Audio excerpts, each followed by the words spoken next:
Imagine a tractor so powerful it shredded every tire on the market. Or a machine so technologically advanced it had a computer on board before most offices did. One model was so radical, the driver sat on the rear half of the tractor, a design nobody had ever seen before. These weren't concepts. These weren't prototypes gathering dust in a museum. These were real international harvester tractors, built, sold, and driven by farmers who couldn't believe what they were sitting on. Number 1. The Farmall 806, 1963. Let's start where the revolution really kicked into gear.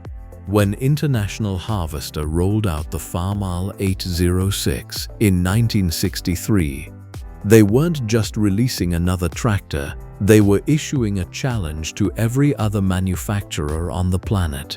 The 806 was introduced alongside its smaller sibling, the 706, as part of IH's new 06 series.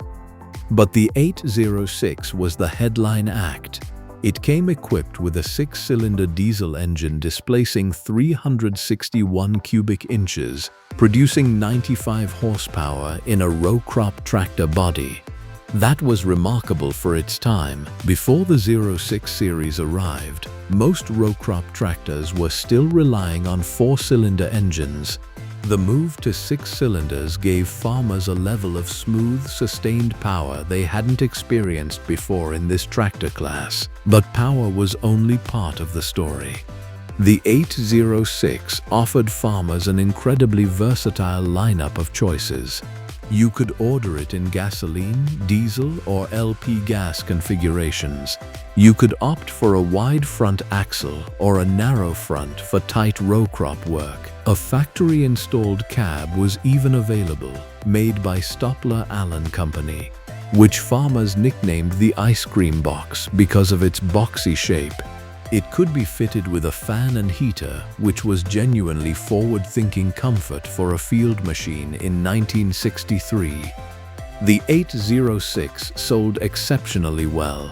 By 1967, combined production of the 706, 806, and 1206 had surpassed 100,000 units. In fact, when IH produced its 4 millionth tractor in 1964, it was an 806 that rolled off the line. That wasn't a coincidence, it was a statement. Many historians of agricultural machinery consider the Farmall 806 the best all-purpose farm tractor of its era. It was reliable, powerful, and adaptable in ways that competitors simply couldn't match at the time. Number 2. The Farmall 1206 Turbo, 1965. If the 806 rewrote the power rules, the 1206 detonated them entirely. When IH introduced the Farmall 1206 in 1965, it became the first turbocharged Farmall ever built. More importantly, it became the first row crop tractor in the world to break the 100 horsepower barrier. That's right.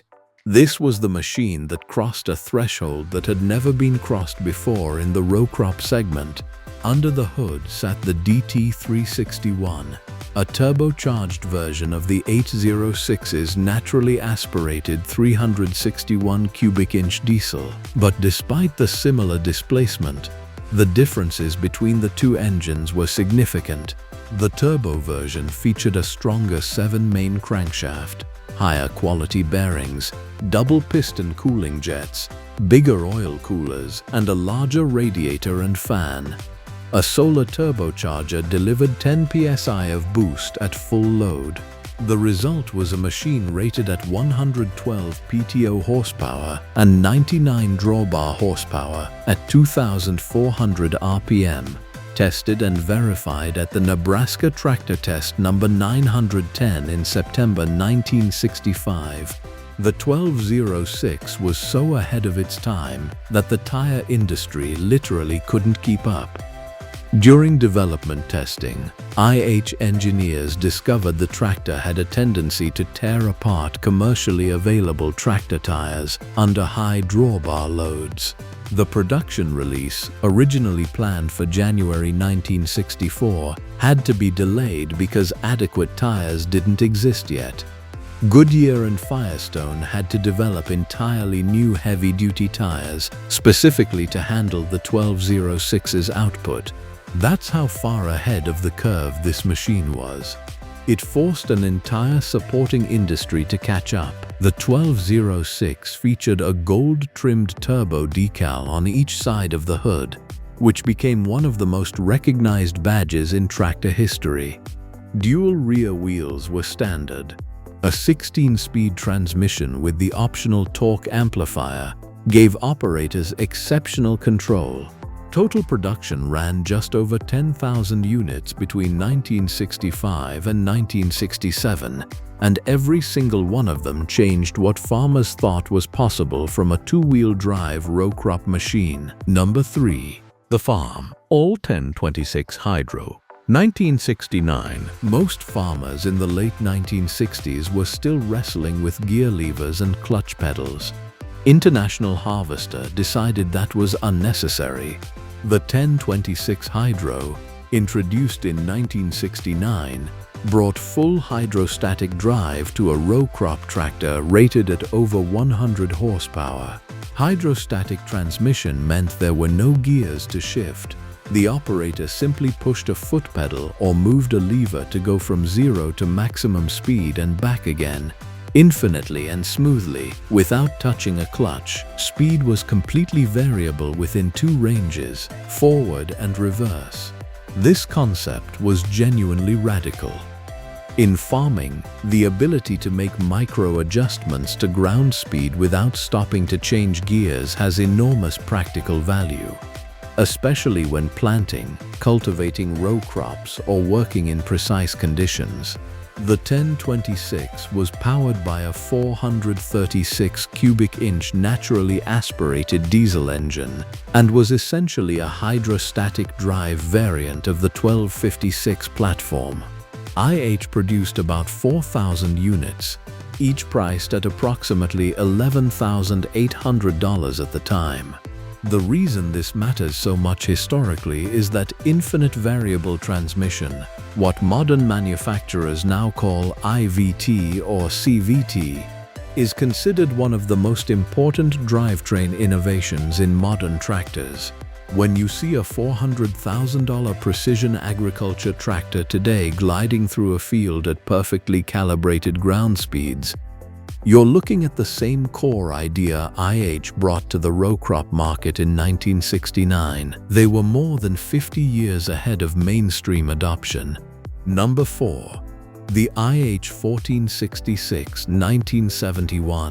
In 1971, International Harvester launched the entire 66 series, and it became what many fans consider the golden generation of IH tractors. Among all the impressive machines in that lineup, the 1466 stood out as the one that combined raw power with rugged dependability in a way that became almost mythological. The 1466 was powered by IH's DT436, a 7.1-liter six-cylinder turbocharged diesel engine producing 145 horsepower. At the time, getting 145 horsepower out of a two-wheel drive row crop tractor was a serious statement. The 66 series lineup also included the 766, 966, and 1066. Each offering a range of horsepower options and the choice of hydrostatic or gear shift transmissions, a flexibility IH's competitors weren't always ready to match.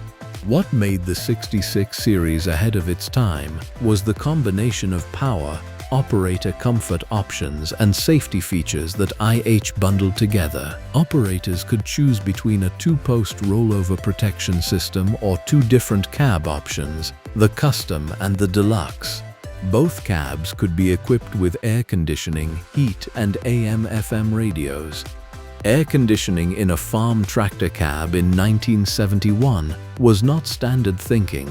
Most manufacturers still treated the cab as a weather shield rather than a comfort environment. In 1974, the 5 millionth IHC tractor ever built was a 1066 that rolled off the Rock Island, Illinois Farmall plant. The 66 series sold in enormous numbers and earned a reputation for dependability that still resonates in collector and restoration communities today. More than 50,000 1066 units alone were produced in its 6-year production run. These were tractors that earned their reputation not just on spec sheets, but in decades of hard field work. Number 5. The IH4166 4WD 1972. Four-wheel drive articulated tractors were not unheard of in the early 1970s, but they were considered giant machines for giant operations. What IH did with the 4166 in 1972 was bring serious four-wheel drive horsepower into the mainstream 66 series lineup, making it available to farmers who weren't running 10,000-acre operations. The 4166 was powered by the same DT436 turbocharged diesel found in the 1466, producing 175 engine horsepower. It ran on an equal-sized tire setup front and rear, 23.126 on all four corners, giving it a weight and traction profile that differed fundamentally from a conventional two-wheel drive machine. The chassis was a true four-wheel drive articulated design, with the steering pivot in the center. The tractor weighed approximately 15,900 pounds, and it was available with an optional cab fitted with heat and air conditioning. The significance of the 4166 is that it represented IH's early commitment to bringing articulated four-wheel drive capability to a broader market. At a time when most farmers still considered four-wheel drive to be an exotic specialty item, IH was packaging it within a familiar horsepower range and pricing it as a logical next step. The 4166 was produced from 1972 to 1976, and it laid important groundwork for the much more aggressive four-wheel drive strategies IH would pursue in the years ahead. Number 6. The IH 1086 Pro Ag 1976. Farmers spend long grinding hours in their tractors. International Harvester, in September 1976, decided that those hours deserved something better than a drafty metal box bolted to a chassis. The 86 Series Pro Ag line, led by the flagship 1086, introduced what IH called the Control Center Cab, and it was genuinely transformative for its era. This was a fully enclosed, pressurized cab that came standard with air conditioning and heat. The driver's seat was positioned well forward of the rear axle, improving both ride quality and visibility.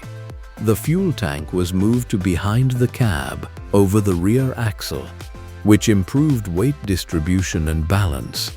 Inside the cab, farmers encountered something that most of them had never seen in agricultural equipment: a computerized digital display dashboard. IH's Pro Ag marketing term wasn't just branding.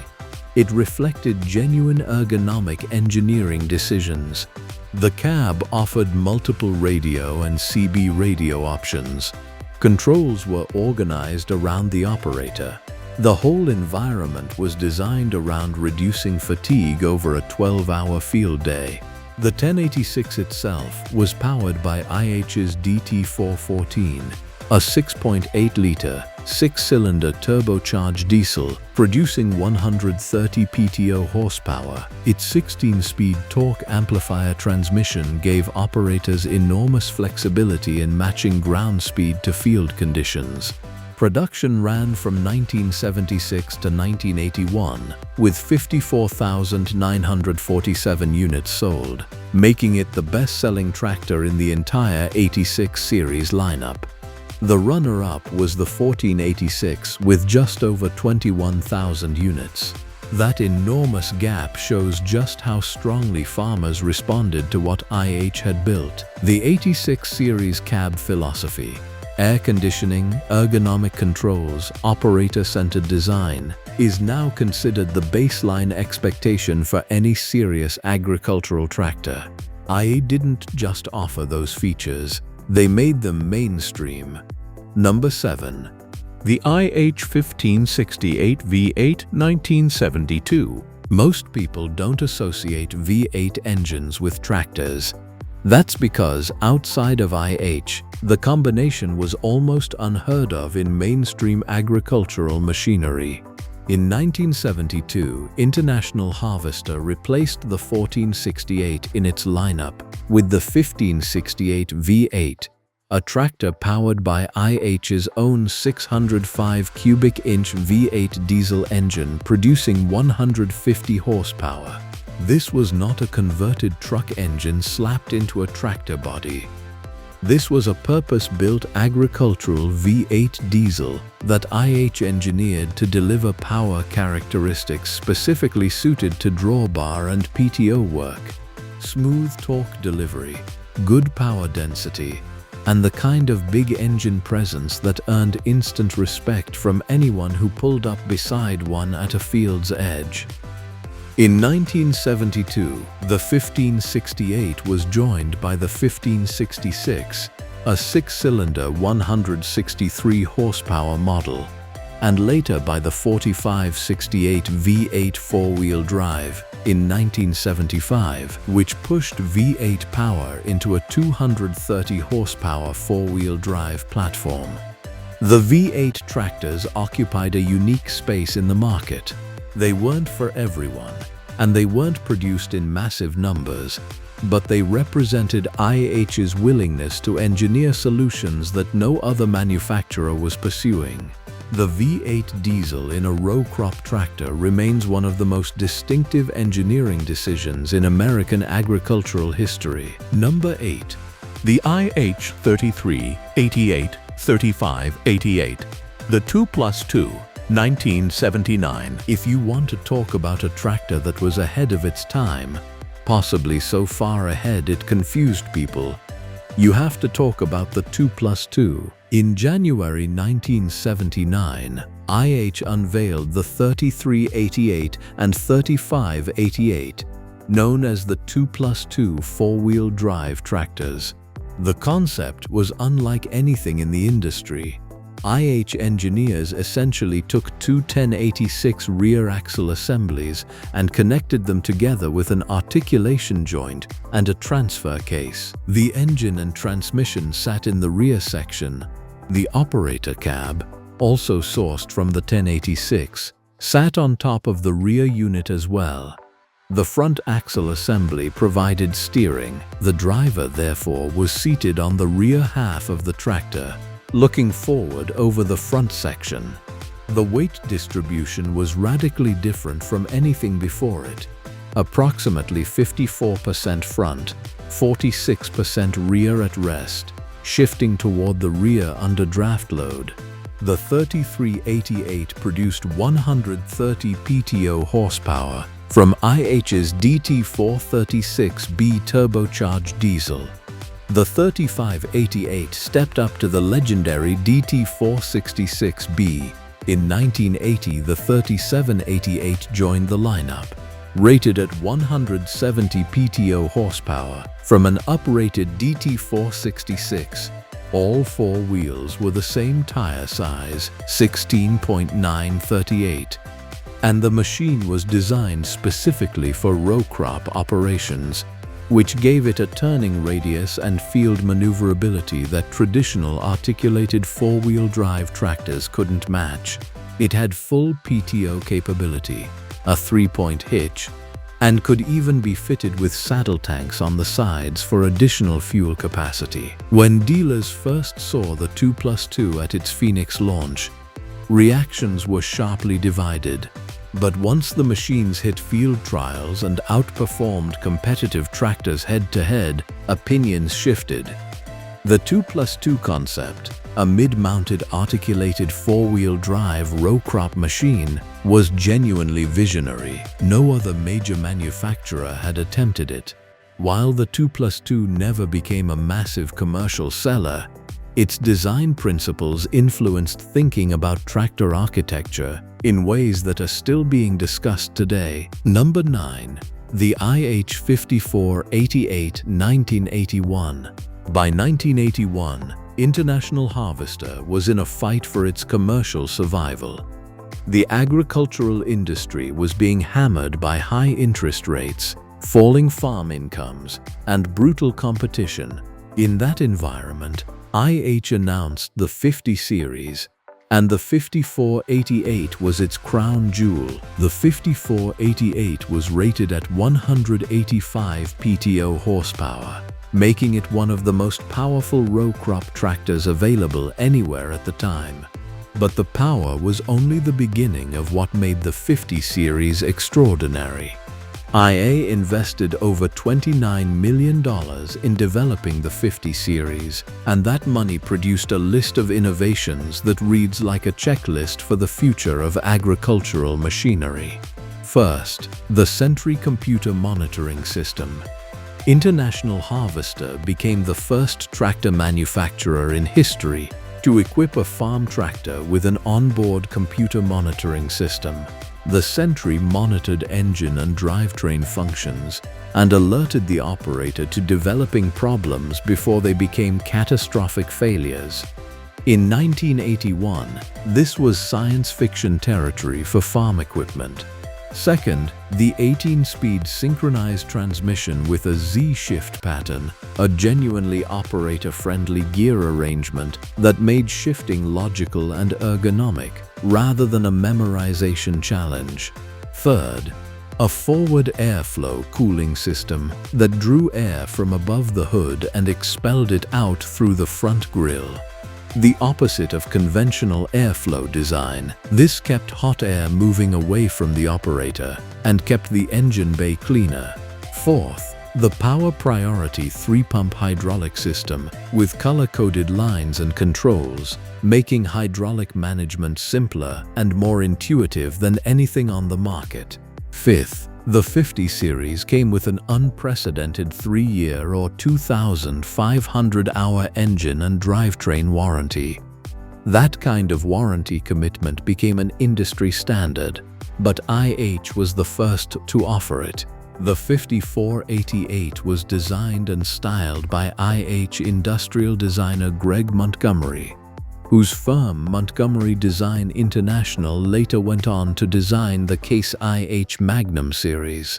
The visual language of the 50 and 30 series, clean, angular, modern, genuinely changed what tractors looked like going forward. Total 5488 production reached 3,951 units.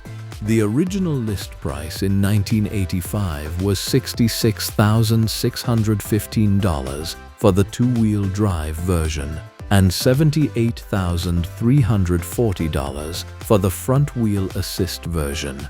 On May 14, 1985, the last International Harvester tractor ever built rolled off the Rock Island factory line. It was a 5488 front-wheel assist. The most advanced tractor IH ever made was also the last one. Number 10. The IH86 series with Pro Ag Control Center. 1976 to 1981. We've already talked about the 1086, but the full scope of what the entire 86 series Pro Ag line meant to the industry deserves its own spotlight as our final entry.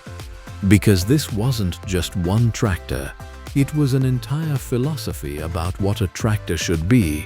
The 86 series, launched in September 1976, covered a horsepower range from 80 to 161 PTO horsepower across the 786, 886, 986, 1886 Hydro, 1086, 1486, and 1586.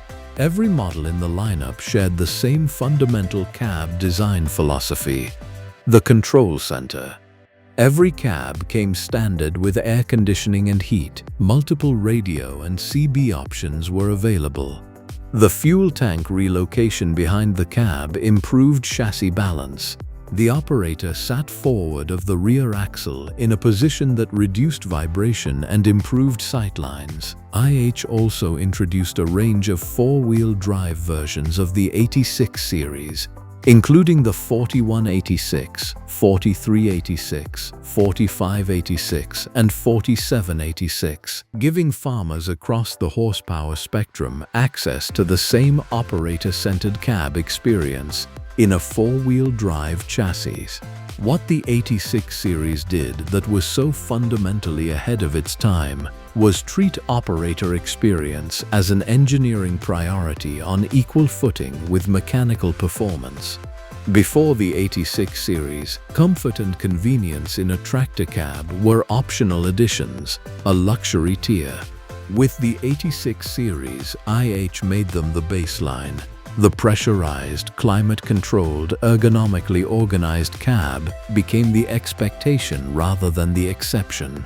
Every modern tractor cab, from every manufacturer on Earth, owes a conceptual debt to what IH established with the 86 series Pro AG line. The idea that a farmer deserved to work in a comfortable, controlled environment rather than simply endure the elements is so obvious today that we never stop to question it, but someone had to decide it first. International Harvester decided it in 1976. If you're a fan of vintage iron, a collector, a restorer, or just someone who appreciates engineering that was genuinely decades ahead of its time, drop a comment below and tell us which IH model you think belongs on this list. And if you found this video useful, a subscription helps us keep making content like this.